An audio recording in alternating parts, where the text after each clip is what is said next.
Cambridge IELTS 5 by University of Cambridge ESOL Examinations.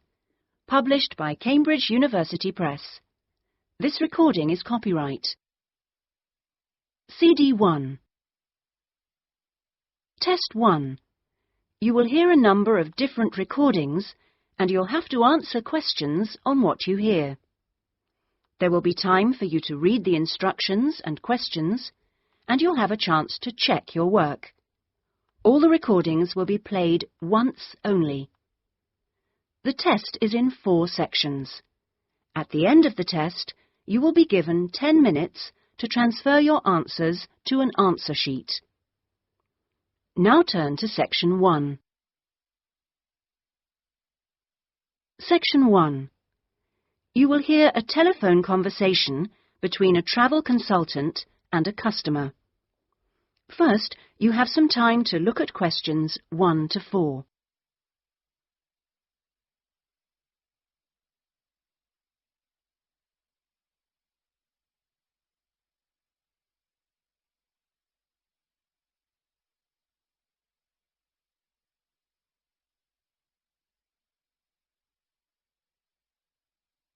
You will see that there is an example which has been done for you.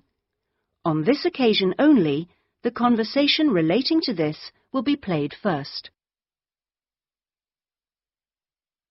Good afternoon, Dreamtime Travel. How can I help you? Oh, hello. I'm interested in the holidays you offer along the coast near here. Yes, we operate several tours up the coast. Where in particular did you want to go? Well, I like the sound of the holiday that mentioned whales. Was it whale watching?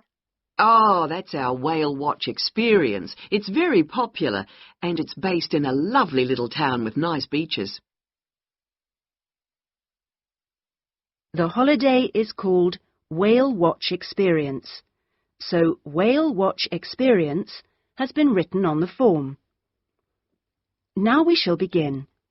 You should answer the questions as you listen because you will not hear the recording a second time. Listen carefully and answer questions 1 to 4. Good afternoon, Dreamtime Travel. How can I help you? Oh, hello. I'm interested in the holidays you offer along the coast near here. Yes, we operate several tours up the coast. Where in particular did you want to go? Well, I like the sound of the holiday that mentioned whales. Was it whale watching? Oh, that's our whale watch experience. It's very popular, and it's based in a lovely little town with nice beaches. Oh, right. And how long does it last? It's 2 days. That includes 4 hours travel time each way from here. Good. I don't want to be away any longer than that. So, is that by coach? Actually, it's by minibus. We like to keep those tours small and personal, so we don't take a whole coachload of people. In fact, we only take up to 15 people on this tour, although we do run it with just 12 or 13. Oh, right. So, do you run these tours often? Well, it depends on the time of year. Of course, in peak times, like the summer holidays, we do them every weekend, but at the moment, it's usually once a month at most. And when is the next one going? Let me see. There's one in 3 weeks' time, which is April the 18th, and then we don't have another one until June the 2nd. All right. And is April a good time to go? Pretty good, though the really good time is later in the year. I have to say, though, that the whale sighting is only one of the many things offered. Really? Yes, the hotel itself where you stay has great facilities. It's called the Palisades. The Paris what? No, it's actually the Palisades. Pallissades. It's right on the main beach there. Oh, I see. All of the rooms have nice views, and the food is really good there too. Oh, right. Before you hear the rest of the conversation, you have some time to look at questions 5 to 10.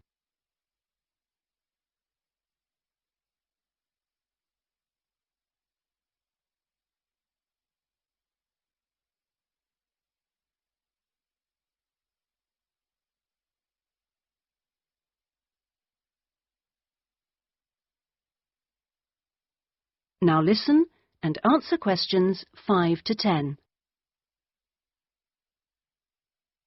And what about the other things, that are included in the price? Oh, there are lots of things. If you don't want to do the whale watch cruise, your guide will take anyone who is interested either on a bushwalk through the national park near the hotel, and there's no extra charge for that, or on a fishing trip. That's an extra $12, I think. And there's also a reptile park in town. That costs more or less the same. No, I think I'd prefer whales to snakes. Yeah. And if you just want to relax, you're free to sit by the hotel pool or go down the beach. Oh, and they also have tennis courts at the hotel, but you have to pay for those by the hour. But there are table tennis tables downstairs, and they're part of the accommodation package. Just speak to your guide. Well, that sounds good. So how much is the basic tour price? At this time of year, it's usually around $300, but let me check. It's actually $280. And the next tour, are there any places on that one? How many people is it for? There are 2 of us. Yes, that should be fine.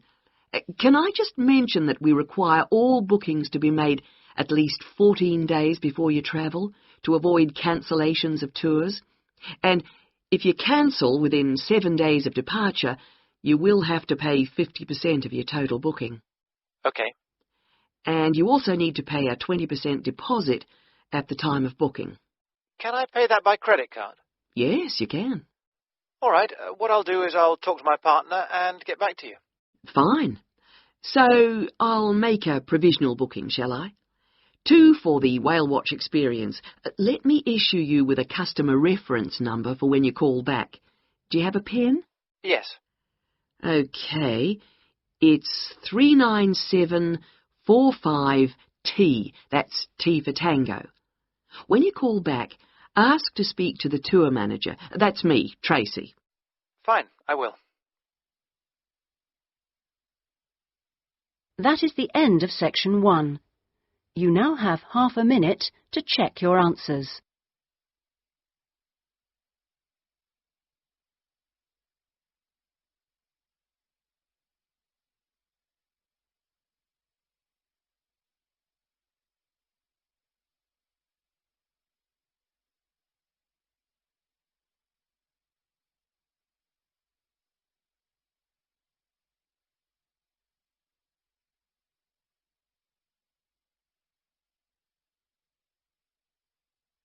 Now turn to section 2.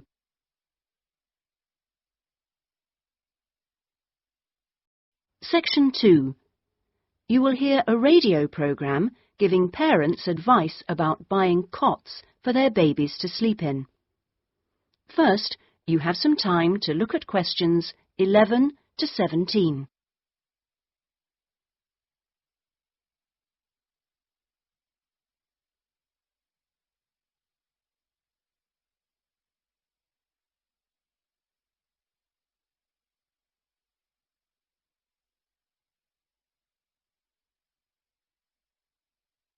Now listen carefully and answer questions 11 to 17.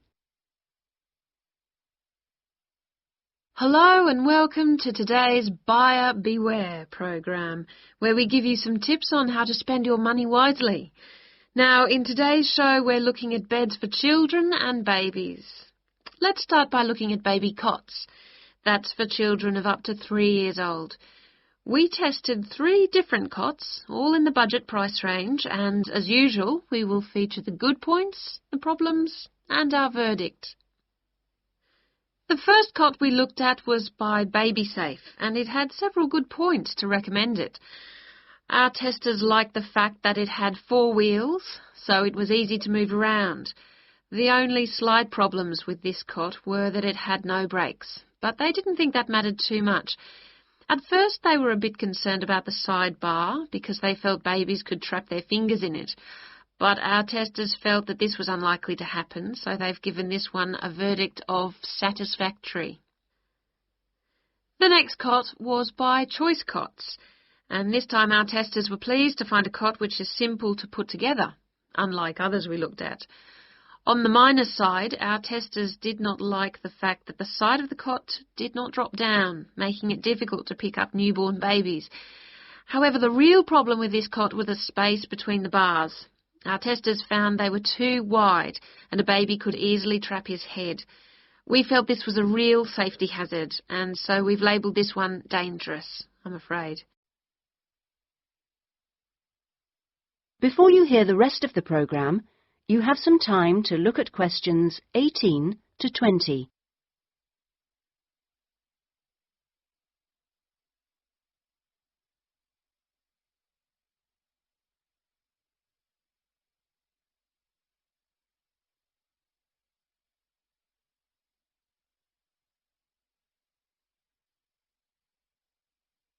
Now listen and answer questions 18 to 20.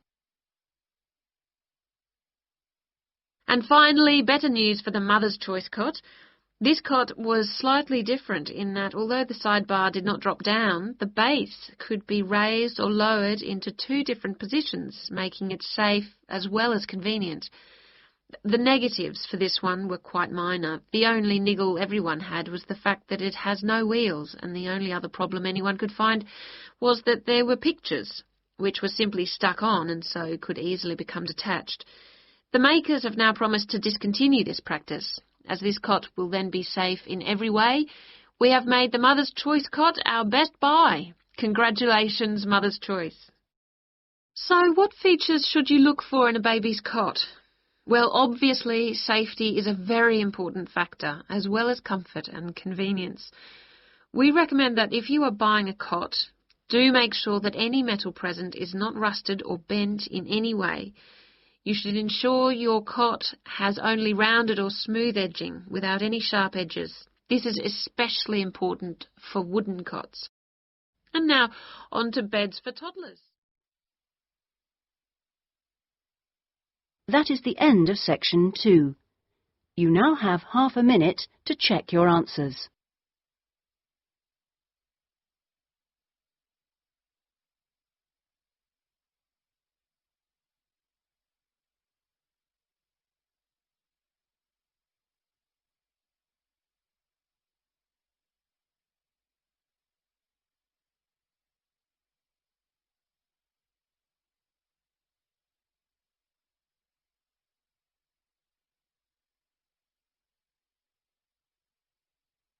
Now turn to section 3.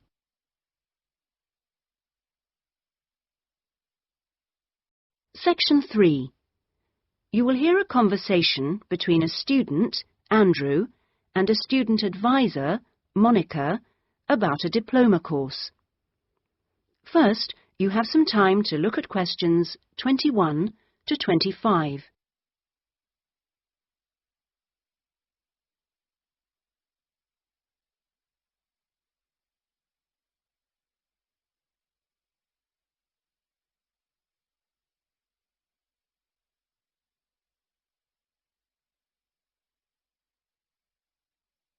Now listen carefully and answer questions 21 to 25. Excuse me, I was told to come here for advice about management diploma courses. You've certainly come to the right place. Hi, my name is Monica. Nice to meet you. My name is Andrew Harris. So, Andrew, have you seen our diploma course prospectus yet? Yes, I've already looked at it. In fact, I thought the information on course content was really useful. But I'm afraid I'm a bit confused by all the different ways you can do the course. Full-time intensive, part-time, and so on. Mm-hmm. Well, let's see if I can help. I think each course type has its advantages and disadvantages, so it really depends on you, your own study habits, and your financial circumstances, of course. Are you working at the moment? Yes, I've been working in the administration section of the local hospital for the last 3 years. Mm-hmm. And before that, I worked in the office of a computer engineering company for 2 years. So I've got about 5 years of relevant work experience. Mm-hmm. And what I'm hoping to focus on is personnel management. I see. And are you planning to leave your current job to study, or are you thinking about just taking a year off? I want to know what my options are, really. I don't want to quit my job or anything, and my employers are keen for me to get some more qualifications, but obviously it would be better if I could do a course without taking too much time away from work. Right. So you don't really want to do the full-time course, then? No, not really. It's also a question of finances. You see, my office have agreed to pay the cost of the course itself, but I would have to take unpaid leave if I want to study full-time, and, well, I don't think I could afford to support myself with no salary for a whole year. Okay. Well, you have two other possibilities. You could either do the part-time course, that would be over 2 years, and you wouldn't have to take any time off work, or you could do what we call a modular course. You could do that in 18 months if you wanted, or longer. It's quite flexible, and it would be up to you. So what does the part-time course involve? For that, you would join an evening class and have a lecture twice a week. Then you'd have to attend a seminar or discussion workshop 1 weekend a month. What kind of coursework would I have to do? Well, it's a mixture. You'd be expected to write an essay each month, which counts towards your final assessment. You have a case study to do by the end of the course, which might involve doing a survey or something like that. And also you need to hand in a short report every 4 weeks. So that's quite a lot of work then, on top of working every day. It sounds like a lot of studying, and really tiring. Yeah, you certainly wouldn't have much free time. Before you hear the rest of the conversation, you have some time to look at questions 26 to 30.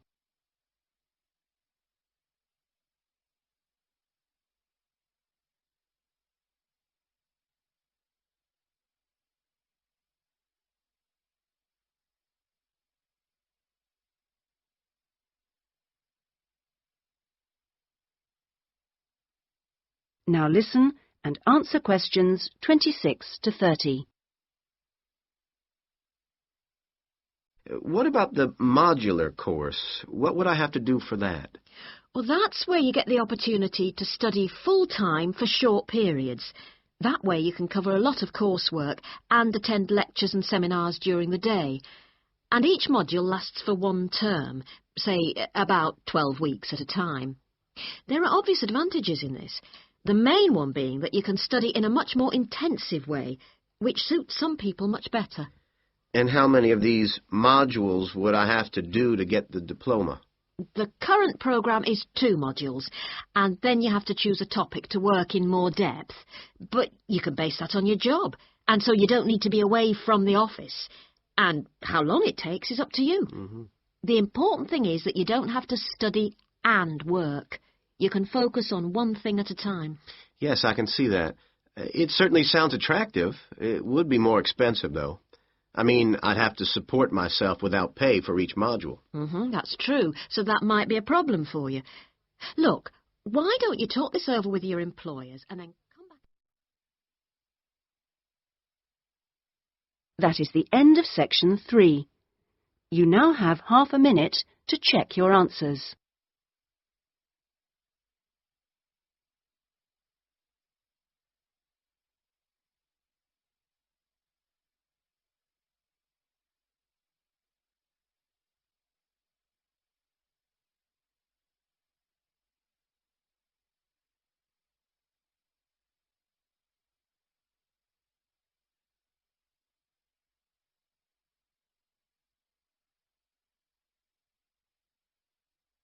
Now turn to section 4.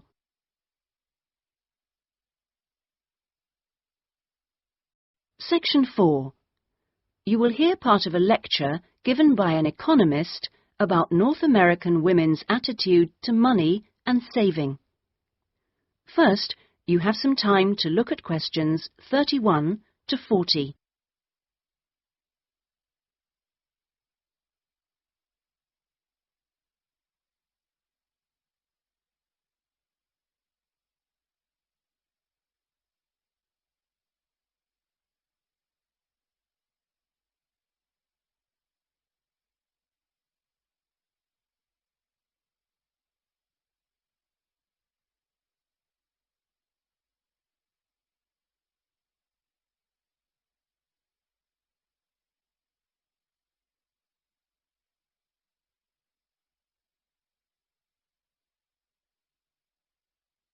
Now listen carefully and answer questions 31 to 40. Okay, so we've been looking at the attitudes of various social and cultural groups towards the management of their personal finances, how important they feel it is to save money, and what they save their money for. One aspect that we haven't yet considered is gender. So if we consider gender issues, we're basically asking whether men and women have different attitudes towards saving money, and whether they save money for different things. Back in 1928, the British writer George Bernard Shaw wrote in his Intelligent Women's Guide to Socialism and Capitalism that a man is supposed to understand politics, economics, and finance, and is therefore unwilling to accept essential instruction. He also said, a woman, having fewer pretensions, is far more willing to learn. Now, though these days people might question a lot of the assumptions contained in those statements, recent research does suggest that there are some quite fundamental differences between men and women in their attitudes to economic matters. Let's look at what men and women actually save for. Research studies of women in North America have found that women are far more likely to save for their children's education, and they are also more likely to save up in order to buy a house one day. The same studies have found that men, on the other hand, tend to save for a car, which, by the way, takes a surprisingly large amount of the household budget in North America. But the other main priority for men when saving money is their retirement. When they're earning, they're far more likely to put money aside for their old age than women are. Now, this is rather disturbing, because, in fact, the need for women to save for their old age is far greater than for men. Let's consider this for a moment. To start with, it is a fact that throughout the world, women are likely to live many years longer than men, so they need money to support them during this time. Since women are likely to be the ones left without a partner in old age, they may therefore have to pay for nursing care, because they don't have a spouse to look after them. Furthermore, the high divorce rates in North America are creating a poverty cycle for women. It is the divorced women who will most often have to look after the children, and thus they need more money to look after not just themselves, but others.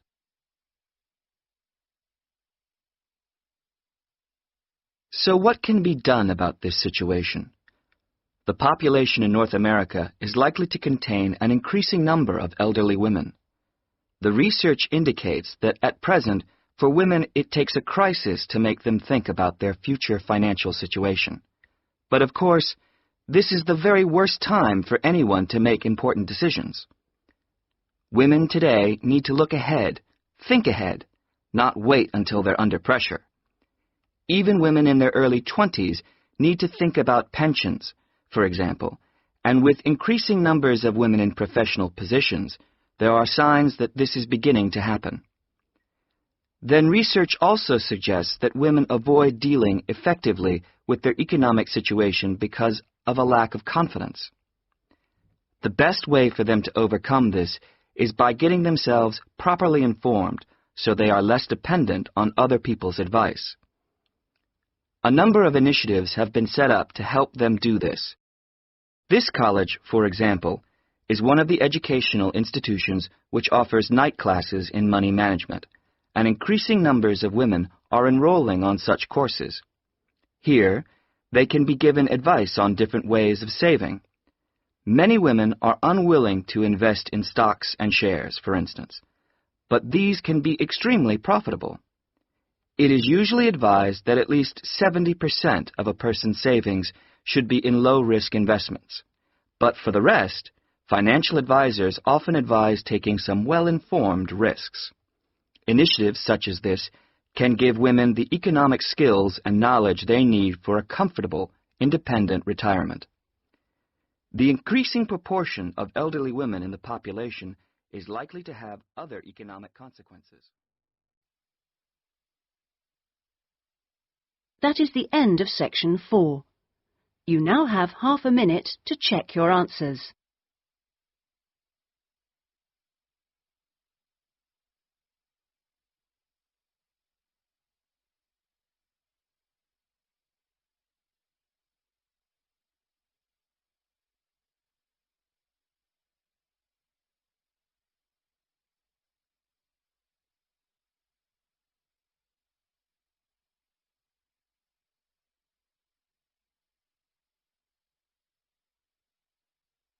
That is the end of the listening test. In the IELTS test, you would now have 10 minutes to transfer your answers to the listening answer sheet.